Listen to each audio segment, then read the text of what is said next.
students, how are you? Fine.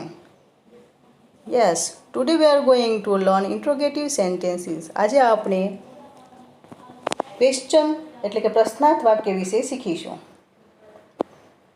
Who એટલે કોણ? What એટલે શું? Where ક્યાં? Whose કોનું, કોની, કોનું વગેરે. Which કઈ, ક્યુ, કયો.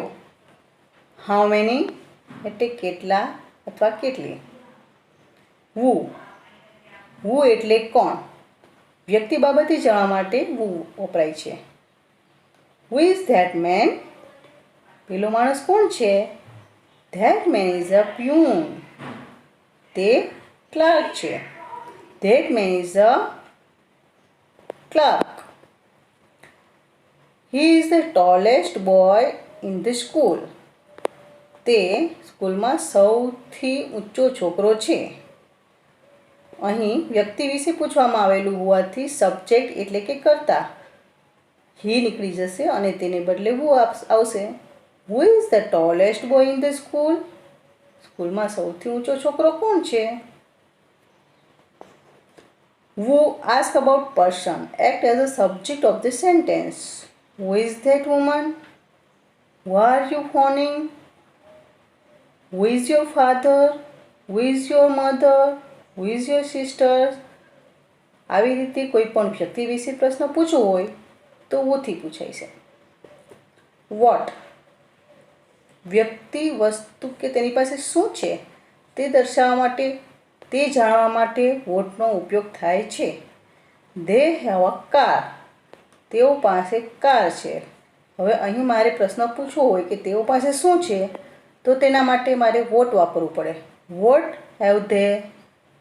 This is computer. આ કોમ્પ્યુટર છે.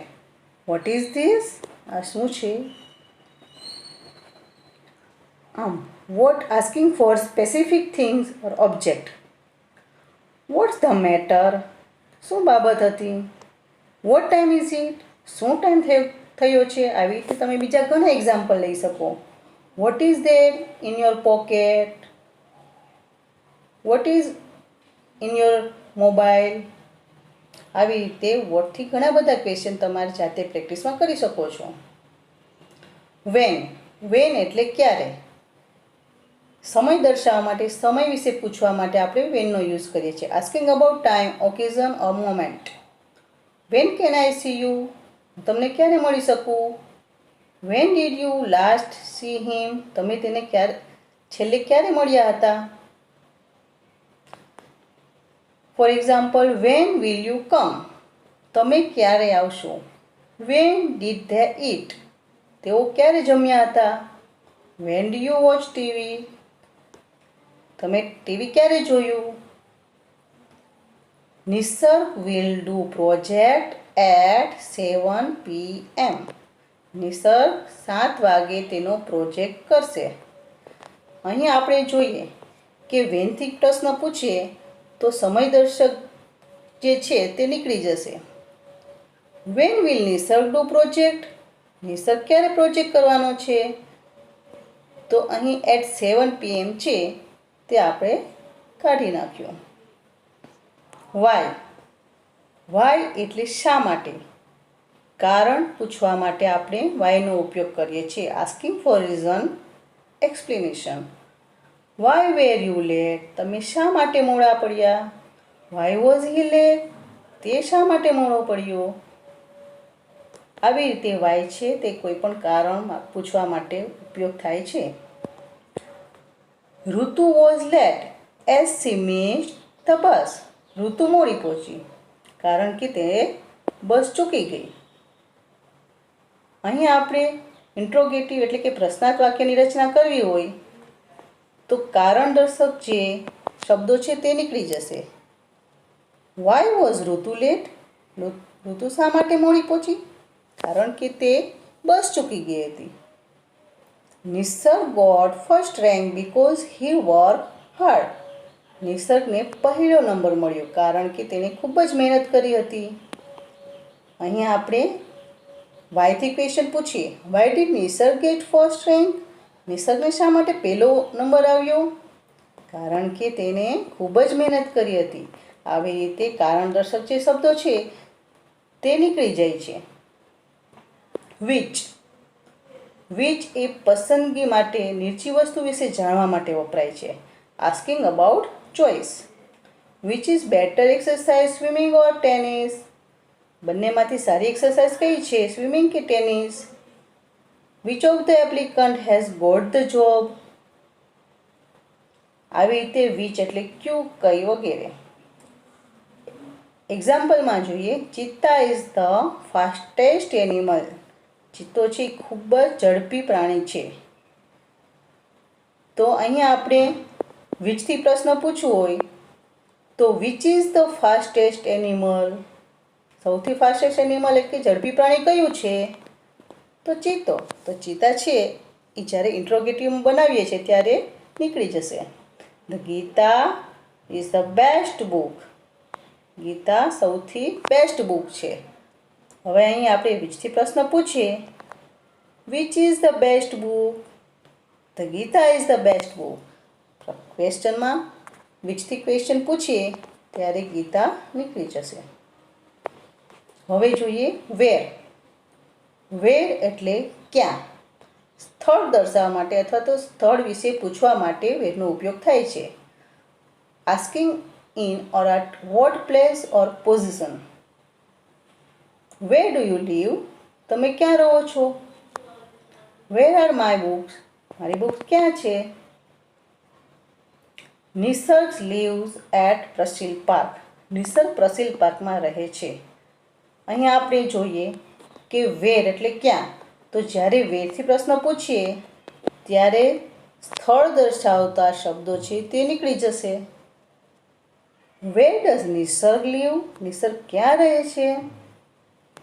The Gir sanctuary is located at Sasan, Junagadh. Gir sanctuary Sasan, જુનાગઢમાં આવેલી છે. Where is the Gir sanctuary? Gir sanctuary ક્યાં છે? તો અહીં સાસણ, જુનાગઢ તે સ્થળ દર્શાવે છે માટે સ્થળ દર્શાવતા શબ્દો નીકળી જાય છે. હાઉ. હાઉ એટલે કેવી રીતે, કેમ છો? Asking for way, manners. How does it work? આ કેવી રીતે કાર્ય કરે છે? How do you go to school? તમે સ્કૂલે કેવી રીતે જાઓ છો? આવી રીતે આપણે કોઈને કેમ પૂછીએ, હાઉ આર યુ? કેમ છો? ત્યારે હાઉનો યુઝ થાય છે. How many. હાઉ મેની એટલે કેટલા, કેટલી. સંખ્યા જે ગણી શકાય તેના માટે હાઉ મેની વપરાય છે. Asking about quantity used with countable nouns. How many people were there? ત્યાં કેટલા લોકો હતા? How many pencils you have? તમારી પાસે કેટલી પેન્સિલ્સ છે? There are 7 lions in the cage. પાંજરામાં 7 સિંહો છે. સ્ટુડન્ટ્સ યુ સી 7 છે એ સંખ્યા દર્શાવે છે જેને આપણે ગણી શકીએ છીએ. હવે તેના માટે ક્વેશ્ચન પૂછવો હોય તો સંખ્યા દર્શાવતો શબ્દ છે તે નીકળી જાય છે. How many lions are there in the cage? લાયન્સમાં કેટલા સિંહો છે? There were 6 mangoes in the basket. બાસ્કેટમાં 6 કેરીઓ હતી. તો 6 છે તે કાઉન્ટેબલ છે માટે જ્યારે એનો ક્વેશ્ચન પૂછીશું તો 6 નીકળી જશે. How many mangoes were there in the basket? બાસ્કેટમાં કેટલી કેરીઓ હતી?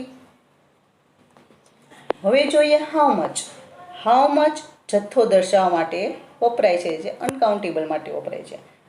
પરંતુ અહીં આપણે એક નોંધ કરવાની છે કે રૂપિયો જથ્થો દર્શાવે છે, પણ આપણે ભલે ગણી શકતા હોય છે છતાં પણ તેના માટે હાઉ મચનો યુઝ થાય છે. How much sugar did you purchase? તમે કેટલી ખાંડ ખરીદી? How much money have you? તમારી પાસે કેટલા રૂપિયા છે? વુઝ. વુઝ માલિકીનો ભાવ ધરાવે છે, કોનું અથવા કોની. Whose car is this? આ કોની કાર છે? Whose house is near racecourse?